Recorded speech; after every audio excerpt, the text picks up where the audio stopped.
Welcome to news అడ్డా.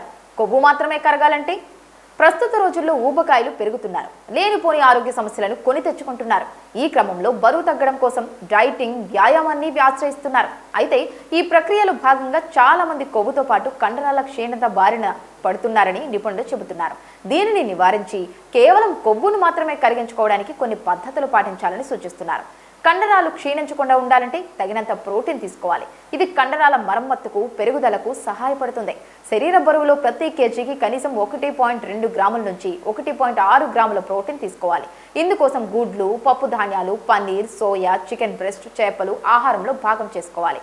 వ్యాయామంలో నడక, పరుగు మాత్రమే చేస్తే కండరాలు కరిగే అవకాశం ఉంది. అలా కాకుండా ఉండాలంటే వారానికి 3 నుంచి 4 రోజులైనా బరువులు ఎత్తడం, బాడీ వెయిట్ లాంటి వ్యాయామాలు చేయాలి. దీనివల్ల మెదడుకు కండరాలు అవసరమనే సంకేతం అందుతుంది. త్వరగా బరువు తగ్గాలని ఆరాటంతో కొందరు ఆహారం చాలా తక్కువగా తీసుకుంటారు.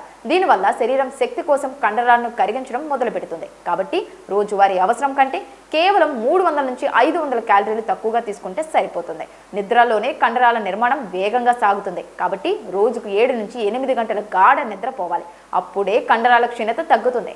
ఇక ఒకేసారి అధిక బరువు తగ్గడం కూడా ఆరోగ్యానికి ఏమాత్రం మంచిది కాదు. వారానికి 0.5 నుంచి 1 కేజీ బరువు తగ్గడం ఆరోగ్యకరం. అంతకంటే వేగంగా తగ్గితే కండరాల నష్టానికి దారితీస్తుంది.